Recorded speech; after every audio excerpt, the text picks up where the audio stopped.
We are cracking down strongly on sanctuary cities that shield criminal aliens.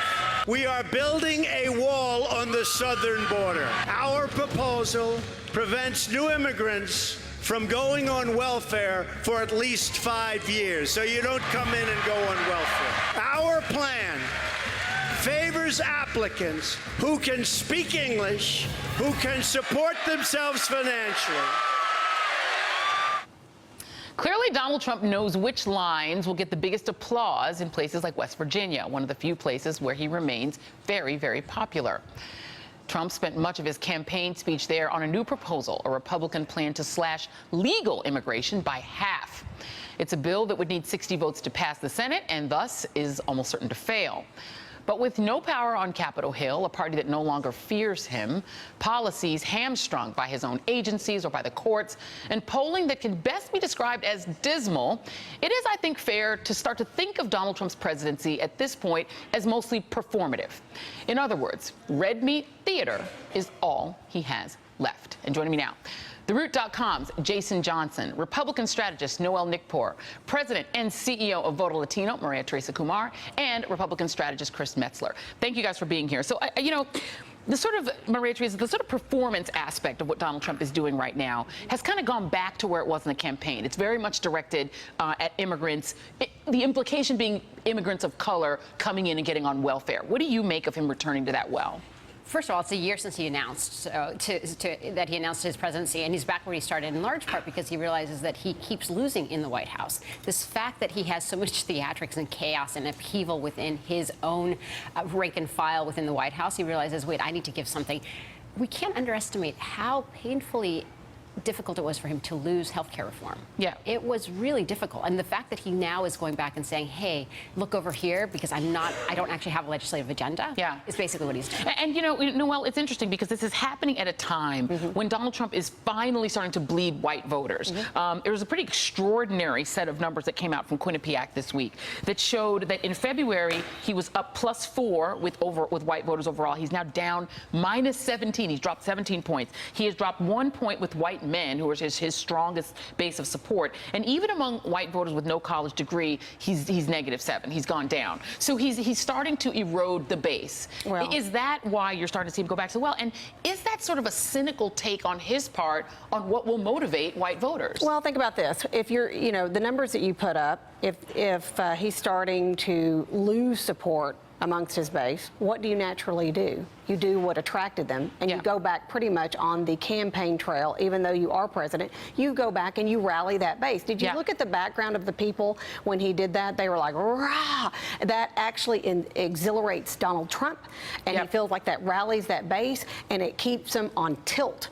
Now, the other thing that I thought was kind of funny is the fact that the Republican Party as a whole has had a problem attracting minorities and like Hispanics or whatever to the party. With this immigration bill, I think this is going to drive a wedge. So I'm not sure if they have thought about the true implications and how this is going to affect not only some of the people that crossed over and added to that base, but newcomers that are going to be, well, like, wait a minute, this might not be fair to me. Okay, and very quickly, because we're talking about this agreement, we had to bring our green room conversations out, but people who are in business, especially small businesses, aren't going to be thrilled about this bill, even if they are Republicans. Yeah, okay, this is what we were talking about, and this is true. It's that in this bill, the immigration bill, did you guys know that they snuck in a wording that kills the EB-5 financing? It does a lot of tricky things. That's a kind of visa that you get for foreign business. And what's so funny is the EB-5 financing is something that the Trump family, the Kushner family have really enjoyed. Not only just them, but like I've got people that I know that are in it. I've got a lot of donors that are in it. It's a program. If it's worked right, it's great. And it gives, I think it's $18 billion worth of foreign investments that comes into this country. And not only that, but it helps the GDP. The more foreign workers that we have, the more that the GDP, the growth, productivity depends on that. So all of it goes hand in hand, and he's taking credit. He sent out a tweet on the economy. He's taking credit for that. Part of this has to do with a lot of the good workers that we have. And Chris Metzler, you know, even on the affirmative action piece, where I think that Donald Trump is sort of going back to the well and thinking, oh, I will inspire my base based on attacking affirmative action. You have the Justice Department that is supposedly going to, they're seeking job listings for attorneys to work on investigations and possible litigation, meaning suing universities based on what they're calling race-based discrimination, supposed reverse discrimination. You know, even if you look in higher education, even people who are Republicans who work in the field of higher education are saying, no, no, no, don't do this. How is this helpful? And what does it say about what Donald Trump thinks of his base? Well, first of all, it's not helpful at all. And let's just kind of clarify some language here. I, for the life of me, don't understand the concept of reverse discrimination. It either is discrimination or it's not. When we talk about reverse discrimination, what we're saying is there is regular discrimination, and then when it comes to discriminating against white men, this is a special and kind of sinister form of discrimination. So as a purely legal term, that makes absolutely no sense. That's number one. Number two, as it relates to the whole question of affirmative action, so here's the issue. Based on what the proposal is for this new immigration status, that is, in fact, affirmative action. You're giving preference to people based on being able to speak English. So here we are having legislation talking out of many sides of its mouth. Yeah. It makes no sense. And, you know, and at the same time, Jason, you do have, to Noel's point, you know, Donald Trump, when he needs sort of the emotional, when he needs to be rejuvenated himself, right, he does go back to it. I have to play this, which is going to look like it's from the campaign, but it's actually from this week in West Virginia. This is Donald Trump in West Virginia and his crowd. Take a listen.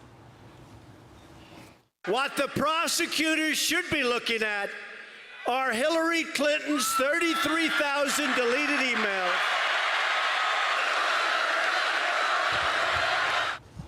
Now, is that going to be enough to keep the base? They're not going to lock up Hillary Clinton. This man he cannot get over his ex. Like, he's just get over it. Dude, she doesn't need you anymore. She's got like this is Donald Trump. Here's the problem, and in all of these different policies he's rolled out this week apply to this. So he's lost the Republican Party but gained a grand jury, right? He's lost white voters, and now he's going to gain fights with universities, predominantly white institutions. That's what he's going to be fighting if Jeff Sessions goes along with this plan. None of this is productive. And this is, I think, the key thing, Joy. Great job numbers on Friday. Excellent job numbers, and yet his poll numbers are still dropping. Why? Right. Because he's failing to provide the enthusiasm and the positivity that he claimed that he was going to bring when he got to the White House. So this is, I'm not going to say it's a failed presidency yet, but you can keep throwing things at the wall and it's not going to work. And that's what he's realizing right now, that these sort of race-based white nationalist Steve Bannon policies that he's promoting are not enough to even get white voters to support him. I mean, they're good for a rally, but I mean, even he seems to know that they're not real.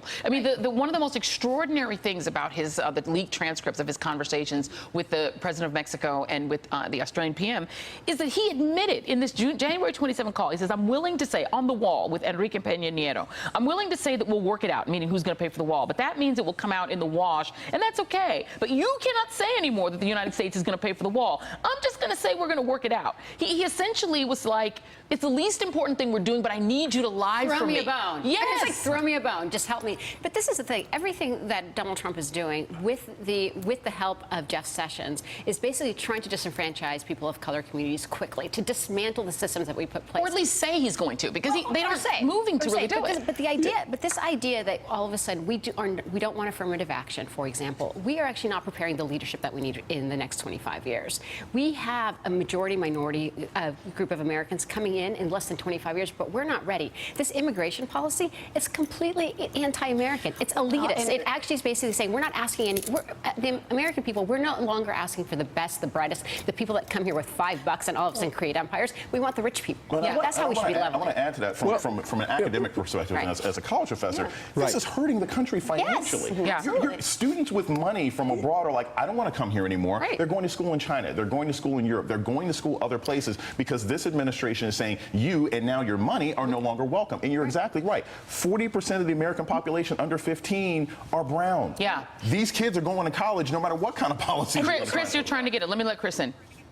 Yeah, so here's the problem. The problem is this. There is no cohesive strategy. That is what I'm waiting for. What is the strategy? Instead, what we have is a mishmash of things that are just, you know, it's like shooting in the dark. It's like shooting fish in a barrel. That's what we have. As a strategist, I would have to say there is no strategy.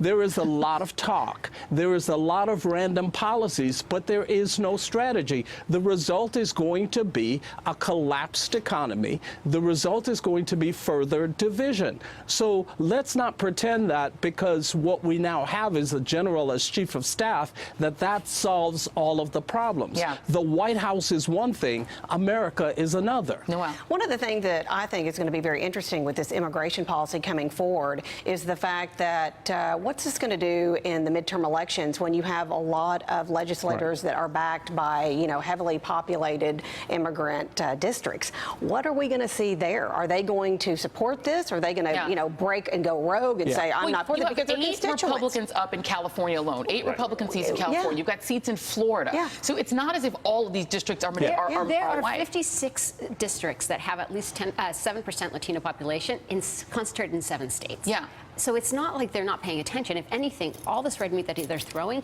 people are feeling under duress in these communities, and the only way they're going to be able to fight back is participating at the polls. But that is why I actually do think that this is part of a larger strategy of disenfranchisement. That is why people are going. This is why Jeff Sessions is trying to ensure that we have voter purges, wanting to make sure that we have asset forfeitures, making sure that people at the end of the day all of a sudden pull back and say, yes, you are now going to be going to prison for a minor weed violation. This is part of a larger strategy. And until the American people come forth and say this is not on our watch, it is going to be dismal. Last word to you, Chris Metzler.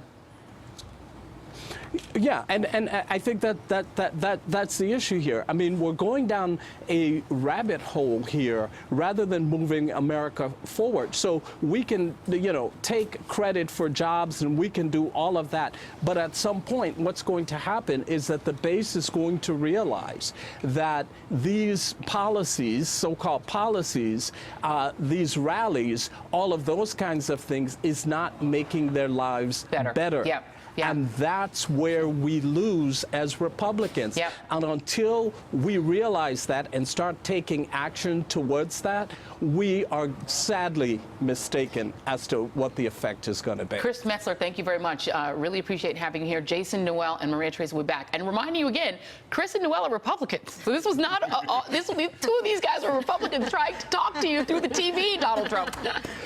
Up next, Donald Trump, hey Donald, congratulates himself over President Obama's economy. Stay with us. Hey there, I'm Chris Hayes from MSNBC. Thanks for watching MSNBC on YouTube. If you want to keep up to date with the videos we're putting out, you can click subscribe just below me or click over on this list to see lots of other great videos.